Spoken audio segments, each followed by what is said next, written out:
Ning nagkaroon ng deadline sa filing sa Certificate of Candidacy. Ubay-ubay na ang misangat silang kandidatura. Sa dakbayan sa Mandawi, formal nang mi-file sa ilang COC ang masakop sa kahabag sa anak sa Mandawi ni Kongresista Jonas Cortez o kani Konsyal Lollipop Oano Dizon. Gani ang ilang kampo may pahugyaw pa o gimmick atol sa pagsangat sa kandidatura kaganiyang buntag. Si Chona Carion sa report.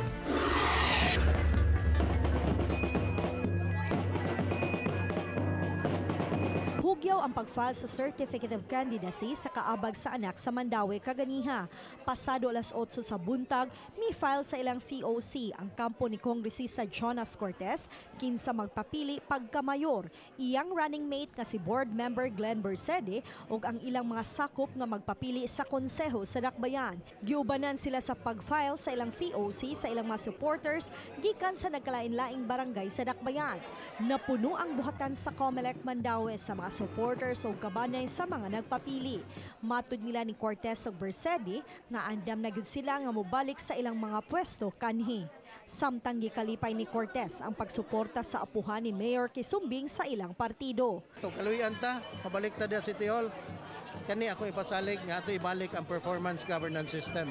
Hinindot kay ito, dunay participation sa atong makigsunan. No?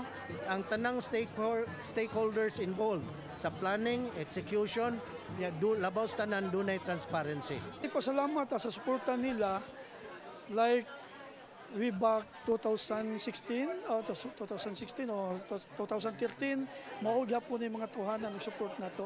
Ang kampo nila ni incumbent Mayor Luigi Kisumbing o Vice Mayor Carlo Fortuna wa mahudlat sa parag-uban sa mga Cortez, Uwano ug Sun Ruiz. Nakaibaw ko nga kanas lang tulo kontra do na sila. Si pag-ingon ta nga fasad ako maingon ta nga uban nagkuyog sila pero wala ingon nagkuyog sila pero ambot ka naguban man na sila.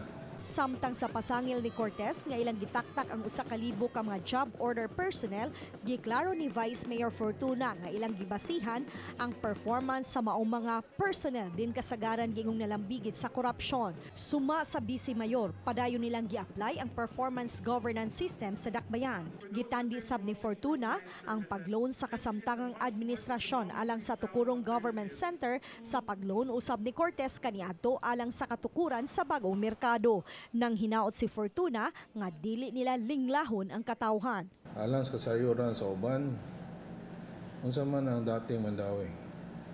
Kita na to, ang dating Mandawi, tunay mga empleyado nga korap, nga tabunan lang. Ang dating Mandawi, piliun ang dakpon. Sa una, magpatuya ang labay ng basura, way oras, magpundo sa eskina sa mga kadalanan. Karon, pagsugod ni Mayor Luigi Kisumbing, maski barangay captain o barangay official, dakpon sa sentro. Kaya wala mo sunod sa balaod sa solid waste.